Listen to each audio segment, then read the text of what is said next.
Well, to Lord's point, Apple shares are rebounding, but it's already slipping to the fifth biggest phone seller in China. And remember, it was China concerns about a slowdown there that buffeted the shares and a lot of other shares with it just yesterday. To MarketWatch, tech editor Jeremy Owens. Jeremy, where do you think Apple stands now? Well, I mean, it's still making a lot of money, Neil. That's for sure. $84 billion in revenue in the fourth quarter, and people are freaking out about it. The fact is that the mobile boom really did end a couple years ago, and Apple has been able to elongate mostly by raising prices. It still managed to increase revenue last year, despite units pretty much staying the same, selling the same amount of iPhones. And so it managed to stave off this kind of end of the mobile boom thing that they're going through now. But they're having to admit that the smartphone market has changed, and they're finally showing that. Everybody else showed it a couple of years ago. Apple's just showing it now. You know, Jeremy, I always wondered, too, whether this is analogous to the early days of desktop PCs and the like. You know, you had a 286 chip and a 386 chip, and then 46, we went to Pentiums. And then it seemed like people were saying, enough already. You know, what I got is fine, and I don't need to, every 12 or 18 months, follow Moore's Law and get the next latest, greatest thing. For sure. And like I said, we have not seen smartphone sales increase since, I think, 2015, 2016. I think it was 2016 was the last year we saw a major increase in the number of smartphone sales. And that's because people have been saying, well, I don't need to get a new iPhone every year. Maybe not even every 2 years, right? And as that kind of stretches out, it's harder to make that money. And I think we've already seen that. This is not anything new. We have seen that happening over the last 2 years. It's just finally affecting Apple and the pocketbook. You know, I'm just wondering whether Apple is innovating enough. It makes great products, but I'm one who has an Apple iPhone as well as a Galaxy phone.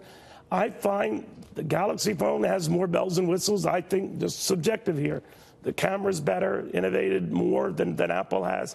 And I'm wondering if Apple, a problem not so mentioned about Apple, I think you've gotten into it, is that it might have been sitting on its laurels, and it's comeuppances now.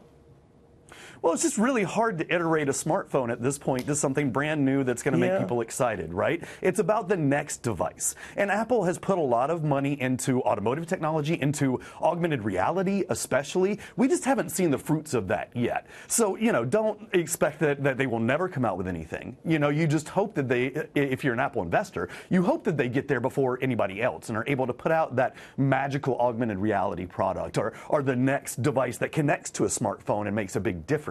If you're an Apple investor, you're hoping they get there before anybody else, or if somebody else gets there first, that they're able to do it better, which is what Apple's done for years and years.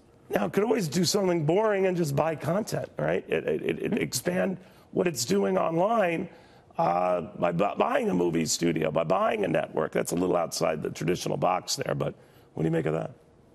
Sure, they could, but then you're boosting your revenue, but you may be hurting your margins a little bit, right? Apple makes fat margins with those iPhones. They make so much money on every one sold. If they start going into these other businesses with lesser margins, they're going to hurt that. And that big profit is why they're able to give so much money back to investors, right? The question is Apple just going to become a value stock now? It looked like it was headed that way a couple years ago. It managed to grow revenues and become this really rare value growth stock, right? Now, is it just going to go back and just be a value stock? Real quickly, Larry Kudlow had been mentioning earlier that Apple's technology might have been picked off, his words, by China. Now, if that is true, and I wouldn't doubt it, that's a long-term issue for Apple, well beyond this latest draft, right?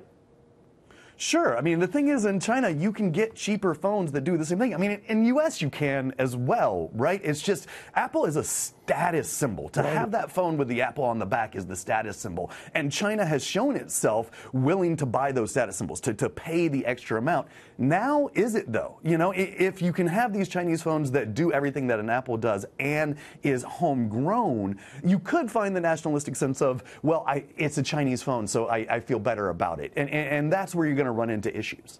Yeah, very well put. Jeremy, thank you very, very much.